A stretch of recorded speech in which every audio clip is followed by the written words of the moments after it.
How you doing? It's Carlos from M12 Vs Audio. I'm back with part 2 of the video where we're going to be putting the two irons head to head.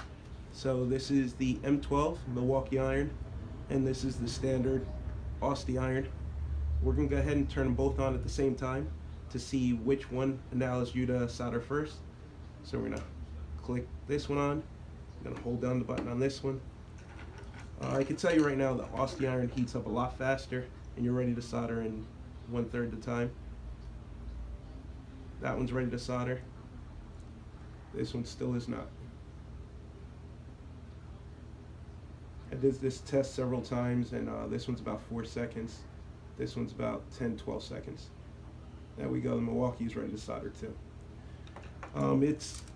If you continue to hold the button down, you can actually see the tip of the Aussie iron getting cherry red hot. It's obviously unregulated.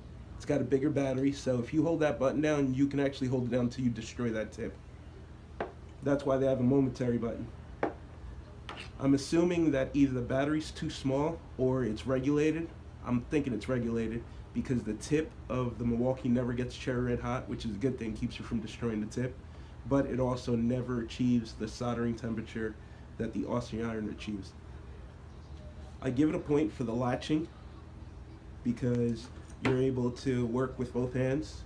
This one's still ready to solder. This one's still ready to solder too because it got so goddamn hot from me holding the button down. This one has an LED, which is awesome. This one doesn't.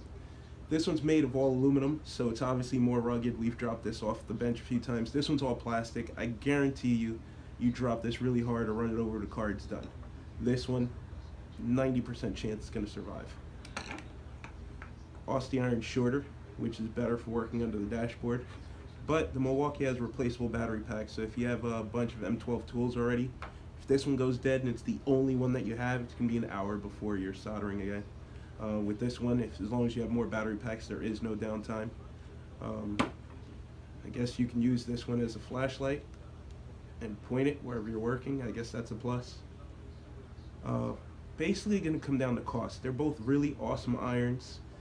This one lasts about a week under heavy use. We use it every day. Lasts 4 days to a week between charges. This one, the most we've gotten out of it is 2 days between charge. But it's obviously, look at the battery size. The battery in the Aussie iron is this big. The battery in the Milwaukee is this big. So of course you can get triple the runtime because the battery's triple the size. I did a head-to-head temperature test. I don't know how Milwaukee claims 750 degrees at the tip. We measured 300 degrees, but we measured 600 degrees at the tip of the Aussie iron. So obviously for extremely cold conditions like we had the other day, this was great working under the hood when it's 20 degrees out. This one wasn't able to do it, but it was fine for interior work on the car. They're both really good irons. I would give the Aussie iron an A-. I would give, there's a few improvements they can make on it, but it's awesome. I love it. We use it every day. I give the Milwaukee a B+. Warranty, I give the Milwaukee an A+. I give the Aussie iron a C. You have to ship it back. There's only one place you can buy it from. It's only 1 year warranty. Milwaukee has double, triple the warranty. You can buy it through the Home Depot or go into any Milwaukee store or online, so you can get this thing warranted anywhere. Still have to, it's just brand new. It's only came out a couple of months ago, so we have to see how it holds up over time. But it basically comes down to cost. If you could afford it, buy both. If you can't and you're on a budget, obviously Milwaukee's the way to go. If you already have Milwaukee M12 tools, you'd be stupid not to buy it. It's only $80. So you can't go wrong either way. If you're doing a ton of heavy duty soldering, the Aussie iron is the way to go. If you're doing remote starts, basic circuit work, radio installs, you're fine with either one. Save the money, go with the Milwaukee. But I'm personally glad I have both. Thank you. See you next week.